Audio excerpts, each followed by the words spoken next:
Halo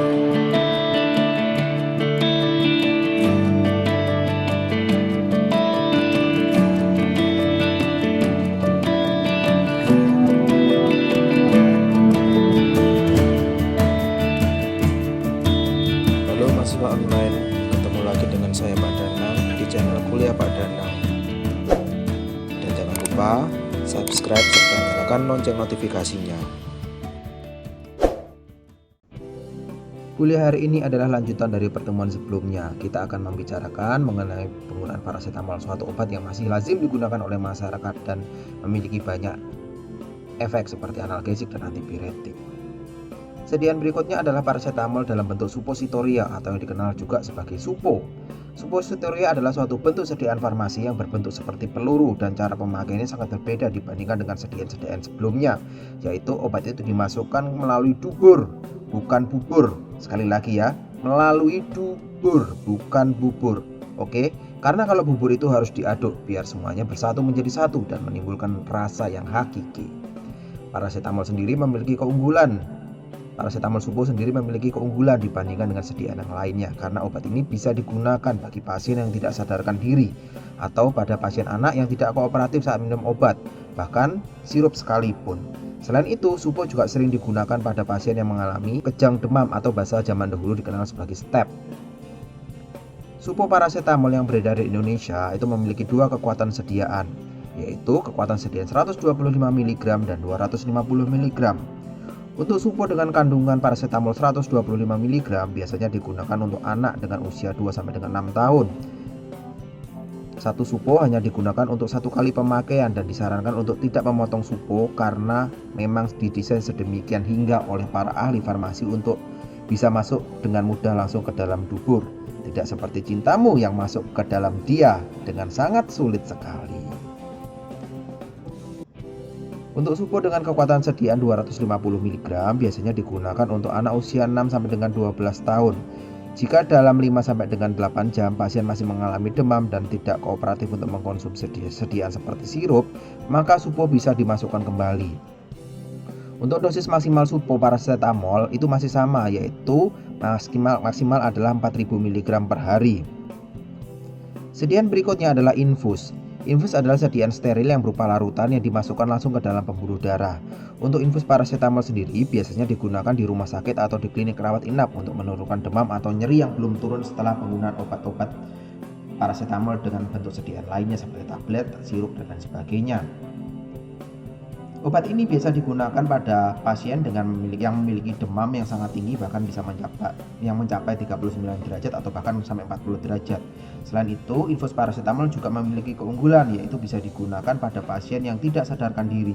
Tetapi kekurangannya adalah membutuhkan bantuan tenaga kesehatan yang terlatih untuk menggunakannya. Sedikit terasa sakit saat jarum dimasukkan dan harganya yang relatif mahal walaupun tidak semahal mahar pernikahan yang dia minta ke kamu. Paracetamol yang ada di Indonesia itu tergolong dalam dua jenis obat, yaitu jenis obat bebas yang ditandai dengan lingkaran berwarna hijau dengan tepi berwarna hitam. Contoh dari paracetamol ini adalah obat bentuk sediaan tablet, sirup, drop, yang artinya obat ini bisa didapatkan di apotek maupun toko obat tanpa menggunakan resep dokter.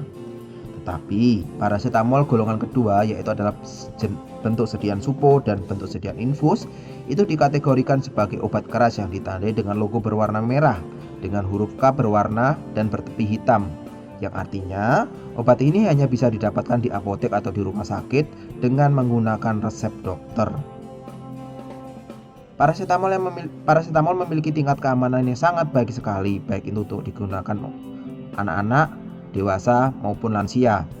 Bahkan ibu hamil dan menyusui pun aman menggunakan paracetamol dan terbukti tidak menimbulkan masalah pada proses kehamilan ataupun menimbulkan kecacatan pada bayi yang dikandung oleh ibu yang mengkonsumsi paracetamol. Selain itu, paracetamol aman dikonsumsi oleh ibu menyusui walaupun pada beberapa literatur atau beberapa penelitian menyebutkan bahwa paracetamol juga akan dikeluarkan melalui ASI, tetapi kadarnya terlalu kecil untuk menimbulkan masalah bagi bayi yang mengkonsumsi ASI dari ibu yang mengkonsumsi paracetamol. Warning atau peringatan yang perlu diperhatikan oleh pasien yang mengkonsumsi paracetamol, yaitu penggunaan paracetamol tidak boleh melebihi dosis maksimal yang disarankan atau dianjurkan. Dosis maksimal parasetamol pada orang dewasa adalah 4.000 mg per hari atau sekitar 8 tablet parasetamol 500 mg. Apabila seseorang mengkonsumsi parasetamol dengan dosis lebih dari 4.000 mg akan menyebabkan masalah serius pada hati atau liver, seperti kerusakan hati yang lama-kelamaan akan menyebabkan sirosis hepatik atau kanker hati. Bagi penderita masalah lambung, ini adalah kabar baik. Jika mengalami nyeri, penggunaan parasetamol itu tidak menyebabkan iritasi lambung seperti obat-obatan penghilang nyeri seperti ibuprofen dan NSAID lainnya. Sehingga parasetamol itu bisa diminum kapanpun. Malah mirip kayak obat iklan ya. Kayak iklan obat, bukan obat iklan. Tidak harus. Kemudian penggunaan parasetamol itu tidak harus mengkonsumsi makanan terlebih dahulu karena memang tidak mengiritasi lambung secara langsung. Parasetamol juga memiliki satu kelemahan jika dibandingkan dengan NSAID lainnya, yaitu parasetamol hanya memiliki efek meredakan nyeri dan menurunkan demam, tetapi tidak meredakan peradangan yang terjadi. Hal ini berbeda dengan NSAID yang lainnya yang kita ketahui yang memiliki efek sebagai analgesik, antipiretik, dan antiinflamasi. Hal ini terjadi diduga karena ada kaitannya dengan mekanisme parasetamol, yaitu yang dimana parasetamol itu diduga bekerja secara sentral atau bekerja secara langsung pada sistem saraf pusat yang mengatur sensasi nyeri dan mengatur suhu tubuh.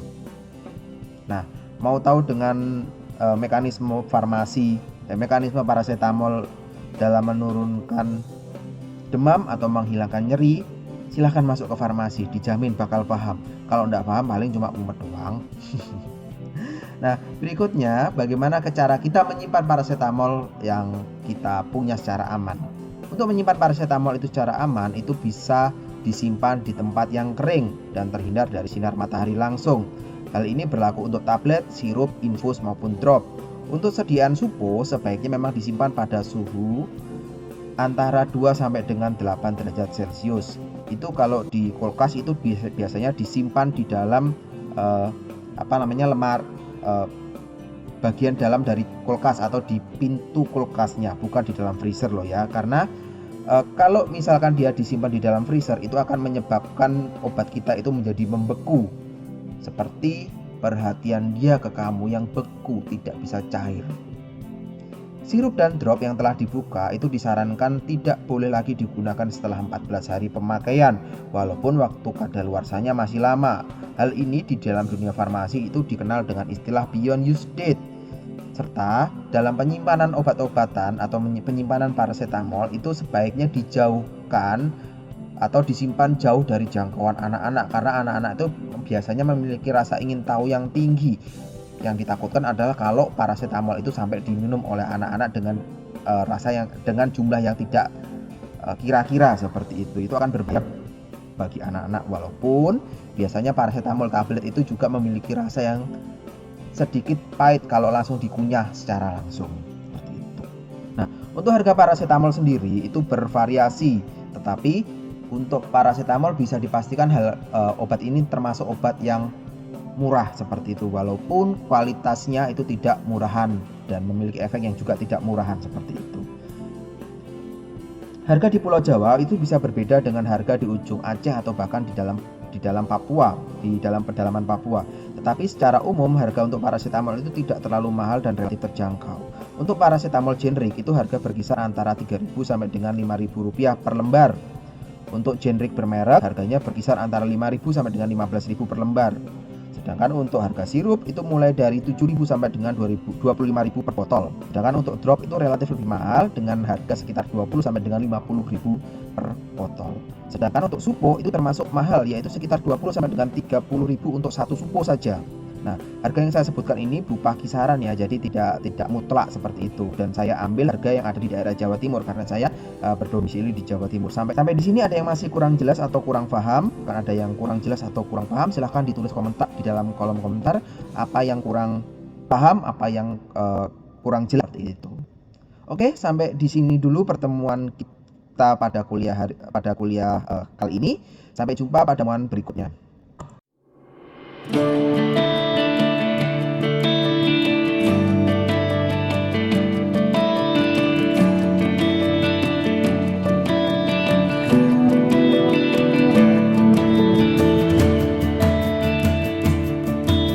Halo mahasiswa online. kemarin. Ketemu lagi dengan saya Pak Danang di channel Kuliah Pak Danang.